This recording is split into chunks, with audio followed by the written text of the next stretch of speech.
Beg How did pardon? Grapevine get its name? From the grapevines that grew on the oak trees. Wow. It's almost like Wow. And because of Grapevine Springs. Okay. Yeah. And Flower Mound, Flower Mound didn't even begin until 1961 as a town. Well, And Flower that- Mound was a part of Grapevine because it had a rural route, Grapevine rural route. So it was considered part of Grapevine. And keep in mind that the lake wasn't there. It was just Denton Creek. And there were roads going across.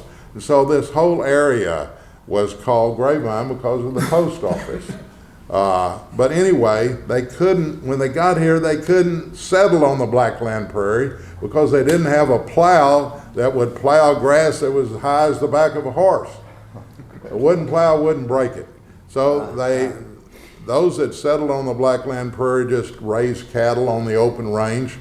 And the farmers settled in the hills around Denton Creek in northern Tarrant and southern Denton County. The land, these people came from Scotland and Ireland. They were used to being hill farmers. They loved it. They thought they had found the gates of heaven. And for years, they started farming this land. And then after the Civil War, of course, John Deere invented the steel plow. And when they plowed that tall prairie grass, it made a sound. The roots went hundreds of feet into the ground. Someone said it was a storm of music. It zinged and zanged as the plow cut those roots and turned it upside down. And one old Indian said, "Wrong side up." And he was right. When they turned that prairie grass off and exposed it to the elements, it started losing its nutrients. And it wasn't too many years. Each year, the crops became less and less fertile because of the. Is that right here? Was that right? Right here. right here. And so, There's a black right out here. Wow. as a result of the farming community, people after the Civil War fleeing from the South started coming in here and settling. That brought the railroad in 1884, built Main Street in Grapevine, and like I said, we had rural routes into what is now Coppell, Flower Mound, Euless, South Lake. Grapevine was a very large area, and it was a trading center. People came there to trade. I can remember people came into Flower Mound to Mrs. Luno to get their hair fixed. That's right.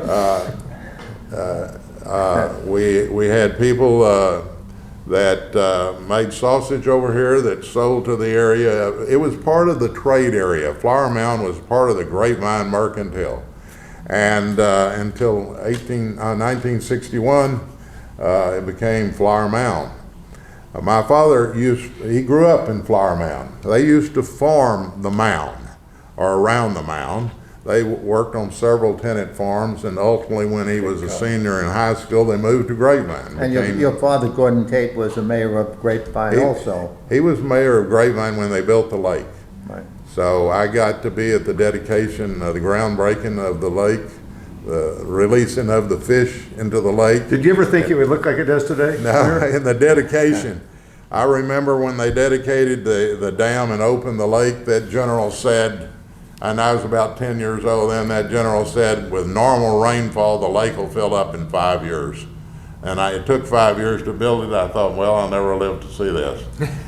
And it rained 15 inches one weekend and it filled up in that next spring. Yep. Wow. Wow. You know, this is so great. This is so much great history. We might have to come back and do another segment sometime. But for the sake of this segment, we're already over 23 minutes. I just want to close by, first of all, I want to thank you so much for all of this. I want to thank all of you for the enlightening education for myself and for all the residents around here.